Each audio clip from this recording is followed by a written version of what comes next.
Χαίρετε αγαπητοί μου αδελφοί.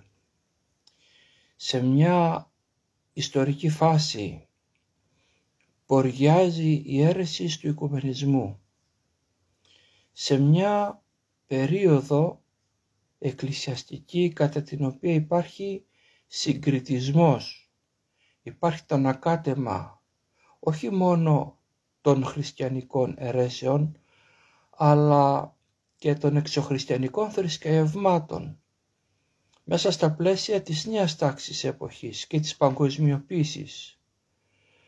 Την ώρα που οδηγητείται η ανθρωπότητα από διευθυντήρια όπως αυτό του Νταβόζ για τη μείωση του πληθυσμού, για την κλιματική αλλαγή, για την πανδημία, το να αγωνίζεται κάποιος να κρατήσει την ορθόδοξη πίστη του, αλλά και την εθνική του ιδιοπροσωπία και ταυτότητα, δεν είναι λέγω κάτι υποτιμητικό, αλλά είναι ένας πραγματικός άθλος και είναι επενεταίο. Την ώρα αυτή που βλέπουμε να συναγελάζονται ορθόδοξοι κληρικοί και μάλιστα οι επίσκοποι και να αγκαλιάζονται στις θρονικές εορτές με τους παπικούς, την ώρα αυτή ο αγώνας μας είναι όλος ιδιαιτέρως πιο αξιόλογος, διότι ακριβώς θέλουμε να ξεχωρίσουμε στη συνείδηση των πιστών ανθρώπων την αίρεση από την αληθινή Εκκλησία του Χριστού. Και αυτό που είναι η Εκκλησία εκφράζεται και βιώνεται πρωτίστως μέσα από την Ορθόδοξη Ομολογία των δογμάτων των Αγίων Οικουμενικών και Τοπικών Συνόδων που οριοθέτησαν την πίστη.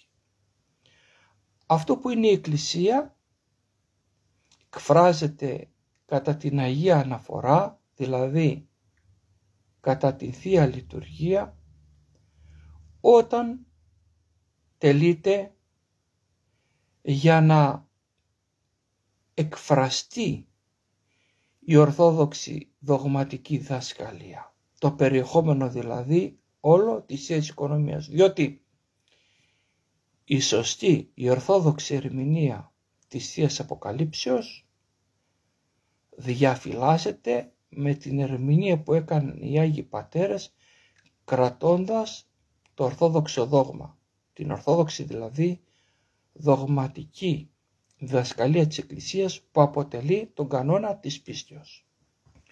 Ο κανόνας αυτός της πίστεως ορίζει ποιος είναι μέσα στην Εκκλησία και ποιος όχι.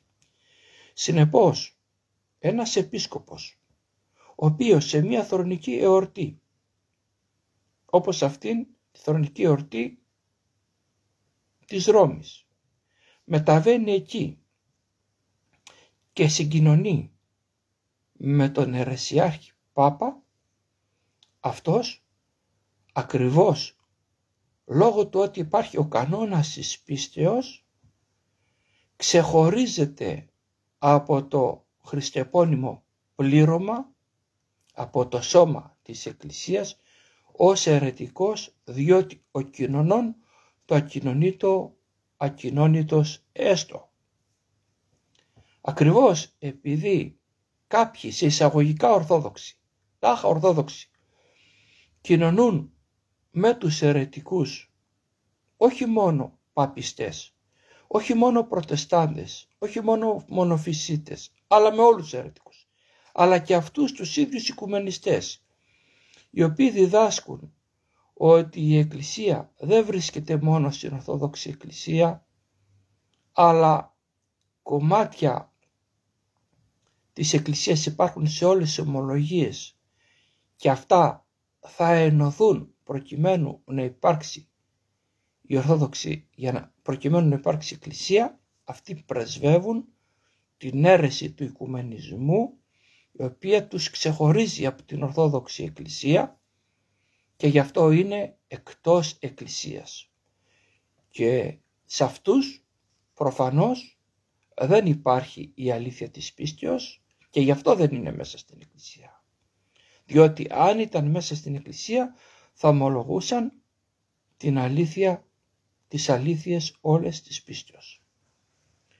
Έτσι λοιπόν ξεχωρίζουμε εμείς από τον οικουμενισμό, ξεχωρίζουμε και από το σχίσμα, ξεχωρίζουμε και από τον εμβολιασμό, ο οποίος σφραγίζει τους πιστούς για να τους εισαγάγει στην πνευματική σφαίρα του Αντιχρίστου.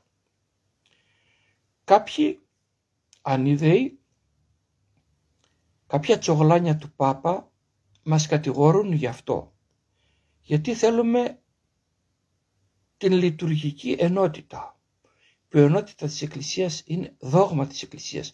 Συνεπώς, στηρίζοντας το πάτριο εορτολόγιο, τον εορτασμό να γίνεται με το πατρό εορτολόγιο, με αυτό που υπήρχε από πριν, δηλαδή πριν το 1924, εξυπηρετούμε τη λειτουργική ενότητα και την επιστροφή στην παράδοση της Εκκλησίας. Η ενότητα της Εκκλησίας είναι δόγμα. Και εφόσον με την επιστροφή μας στο παλαιό εορτολόγιο στηρίζουμε την ενότητα της Εκκλησίας, το θέμα αναγάγεται εμέσως σε θέμα δογματικό, σε θέμα πίστεως. Εμείς δεν ισχυριζόμαστε ότι μόνο οι αποτυχισμένοι ή μόνο οι πιστοί, κληρικοί και λαϊκοί σε μία παράταξη του πατρού ορτολογίου είναι Εκκλησία. Εμείς ισχυριζόμαστε ότι όσοι κρατούν τον κανόνα της πίστεως, όπως αυτός οριοθετήθηκε από την δασκαλία του Ιησού Χριστού, όπως διατυπώθηκε στα Άγια Καιρά Ευαγγέλια, όπως κηρύχθηκε από τους Αγίους Αποστόλους, όπως ερμηνεύθηκε από τους Αγίους Πατέρες και υπομνηματίστηκε στους όρους της πίστεως, κρατώντας αυτήν την πίστη, αυτόν τον κανόνα της πίστεως, όποιος κρατά τον κανόνα αυτόν της πίστεως, βρίσκεται μέσα στην Εκκλησία. Βρίσκεται μέσα στην Εκκλησία όχι μόνο με την πίστη, αλλά και με τα Άγια Μυστήρια, με τα οποία εγκεντρίζεται στο σώμα του Χριστού, ήτι με το Άγιο Βάπτισμα, το Άγιο Χρίσμα και στη συνέχεια με τα άλλα μυστήρια, με τη Θεία Ευχαριστία και τα άλλα μυστήρια τα οποία δεν είναι υποχρεωτικά αλλά είναι προαιρετικά για τους πιστούς. Πρώτα λοιπόν η πίστη, έπειτα τα Άγια Μυστήρια και στη συνέχεια η εν Χριστώ ζωή. Μπορεί όμως να έχει εν Χριστώ ζωή ένας χριστιανός που κατηγορεί τους αδελφούς του γιατί θέλουν να κρατήσουν την ορθόδοξη δογματική δασκαλία και ψεύδεται ασύστολα λέγοντας πίσω από τις πλάτες τους ότι αυτοί είναι εκτός της Εκκλησίας. Βρε τσογλάνια του Πάπα, βρε τσογλάνια του Πάπα που δεν έχετε το θάρρος να μιλήσετε μπροστά μου όταν με βλέπετε και ομιλείτε όταν γυρίζω τις πλάτες. Είναι ορθόδοξος ο Βαρθολομαίος και δεν είμαστε εμείς ορθόδοξοι. Είναι ορθόδοξος ο Ιερώνυμος και δεν είμαστε εμείς ορθόδοξοι. Βρε τσογλάνια του Πάπα, είστε ορθόδοξοι, είστε εμβολιασμένοι για να μην είμαστε εμείς ορθόδοξοι. Βρε τσογλάνια του Πάπα που δεν έχετε ίχνος ηθικής και είστε αλλοπρόσαλοι.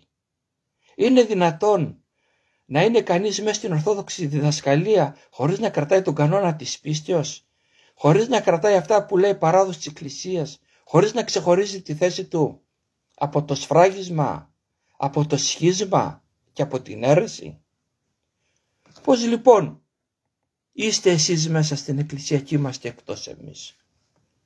Επειδή κάναμε την αγιοπατερική αποτύχηση ως κανονική οδό του να ξεχωρίσουμε τη θέση μας από όλο αυτό το βδέλιγμα και από όλη αυτή την πορεία που πορεύεστε κατά διαβόλου.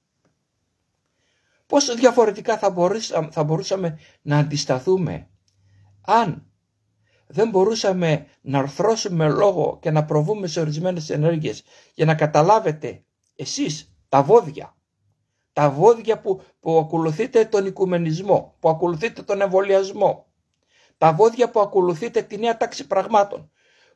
Πώς διαφορετικά θα μπορούσαμε να σας δώσουμε να καταλάβετε ώστε να τσιτσιρίζετε η συνείδησή σας, διότι και μόνο που μας βλέπετε πανικοβάλλεστε και ελέγχεστε και μπαίνετε στα εστιατόρια και τρέχετε να κρυφθείτε χωρίς καν να σας μιλήσουμε.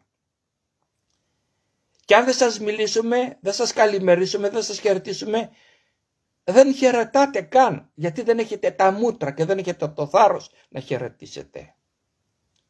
Και εσείς είστε ορθόδοξοι και εμείς δεν είμαστε ορθόδοξοι. Και με ποιο δικαίωμα εσείς παρεμβαίνετε στην προσωπική μου ζωή και όταν μιλάω με έναν άνθρωπο ο οποίος είναι ξένος από εσάς και του λέω, ξέρεις, ψάχνω σπίτι στη Γερμανία, βοήθησέ με. Θέλω να βρω σπίτι σε αυτήν και αυτήν την περιοχή. Παρεμβαίνεις, σηκώνεσαι την ώρα που φεύγω, πηγαίνεις στο άλλο τραπέζι και μιλάς εναντίον μου στον αδελφό αυτό που ούτε καν με γνώριζε. Γνωριστήκαμε πριν από λίγη ώρα και προβαίνεις σε αυτή την καταλαλιά και με κατηγορείς ώστε εγώ, δηλαδή σαν άνθρωπος, δεν έχω το δικαίωμα να διαβιώ, δεν έχω το δικαίωμα της κατοικίας. Αυτή είναι η δημοκρατικότητά σας. Αυτό είναι το ήθος σας. Τσογλάνια του Πάπα. Αυτές είναι οι πνευματικές σας αξίες. Δηλαδή εμείς τι θα πρέπει να κάνουμε? Επειδή δεν θέλουμε να ακολουθήσουμε τον Βαρθολομαίο, δεν έχουμε δικαίωμα να κρατήσουμε την ορθόδοξη πίστη μας και δεν έχουμε το δικαίωμα ελευθερίας έκφρασης και να μην έχουμε τα στοιχειώδη ανθρώπινα δικαιώματα να βιώσουμε σε όποια περιοχή λειτουργούμε σύμφωνα με τον νόμο? Δηλαδή τι πρέπει να κάνουμε δηλαδή? Για σοβαρευτείτε λιγάκι. Για σοβαρευτείτε. Αλλά και μια που μου δίνεις την ευκαιρία, πραγματικά δηλαδή μου κάνεις μια πολύ καλή πάσα, θα την αξιοποιήσω εγώ. Θα πω στους αδελφούς μου στη Γερμανία, ψάχνω σπίτι. Σπίτι οικονομικό.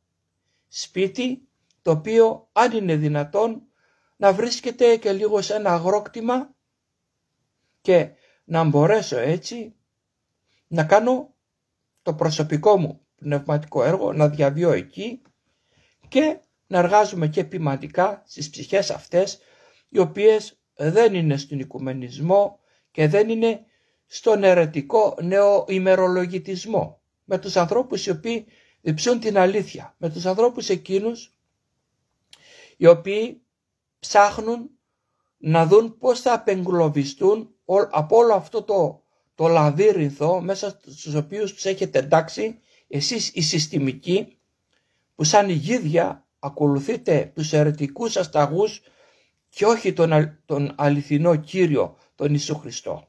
Εσείς θέλετε τον Αντίχριστο, δικαίωμά σας να ζήσετε με τον Αντίχριστο. Λοιπόν, άντε στον Πάπα σας, άντε στον Βαρθολομαίο σας και αφήστε μας εμάς να χαρούμε την Ορθοδοξία μας. Δόξα τω Θεώ. Δόξα τω Θεώ που μας κράτησε στην αληθινή πίστη. Πάρτε το δρόμο σας και φύγετε και μην ξαναπαρουσιαστείτε μπροστά μου. Λίγο ντροπή δεν έχετε? Σαν τις κυρακατίνες. Έλα να μου τα πεις μπροστά. Έλα να μου μιλήσεις ευθέως. Ανεπέσχυντε άνθρωπε, δεν έχεις ίχνος ντροπής. Σαν τις κυρακατίνες από πίσω ομιλείς. Λοιπόν, αγαπητοί αδελφοί, χριστιανοί ορθόδοξοι, όσοι δεν είστε στον οικουμενισμό, βρίσκομαι ήδη στη Γερμανία, θέλω να προχωρήσω στο να δηλωθώ επισήμως στο γερμανικό κράτος με όλα τα μέσα που προβλέπεται από την νομοθεσία. Ζητώ σπίτι για να δηλώσω κατοικία και να ζω ως νόμιμος πολίτης αυτού του κράτους και όχι σαν απατεώνας όπως ορισμένοι κυκλοφορούν και όπως ορισμένοι στα μαύρα εργάζονται, να βγάζω τίμια ο ίδιος το ψωμί μου, όχι ως ιερέας, όχι ως επίσκοπος, όχι ως μισθωτός ποιμένας, αλλά ασκώντας τη διακονία του δασκάλου, διδάσκοντας ελληνικά, αρχαία ελληνικά, βυζαντινή φιλοσοφία, και ο πατήρ Σεραφείμ που βρίσκεται μαζί μου ως καθηγητής φυσικός θα σας παραδίδει μαθήματα φυσικής και μαθηματικών στα παιδιά σας, εφόσον θέλετε, και ξέρω ότι στη Γερμανία δεν υπάρχουν πολλοί φυσικοί και μάλιστα το επίπεδο του πατρός Σεραφείμ είναι και πολύ ανεβασμένο στα μαθηματικά και τη φυσική, και θα πάρετε γνώσεις και εμείς θα στηριχθούμε οικονομικά, διότι δεν έχουμε τα προστοζήν, θα πρέπει να νοικιάσουμε, θα πρέπει να πληρώσουμε, θα πρέπει να βγάζουμε τα έξοδά μας με κάποιο τρόπο και ζητούμε την βοήθειά σας αυτήν για να είμαστε νόμιμοι πολίτες, δηλωμένοι και ελεύθεροι όπως ορίζεται στις δημοκρατίες και όχι όπως ορίζουν οι κερακατίνες του Βαρθολομαίου και τα τσογλάνια του Πάπα. Λοιπόν, καλό απόγευμα να έχετε. Το τηλέφωνο μου το ξέρετε, 697 40 41 615. Και το mail μου, την ηλεκτρονική διεύθυνση επίσης γνωρίζετε, paisios.papadopoulos@gmail.com. Paisios Παπαντόπουλος, μία λέξη, μικρά γραμματά, αγγλικοί χαρακτήρες εννοείται, και μην κοινοποιείτε δημόσια που βρήκατε σπίτι, τι μου προτείνετε, στείλτε μου στην προσωπική ηλεκτρονική διεύθυνση και μιλήστε μου στο κινητό, διότι έχω πολύ ανάγκη τη βοήθειά σας, διότι δεν έχω τόπο κατοικίας. Λοιπόν, σας χαιρετώ.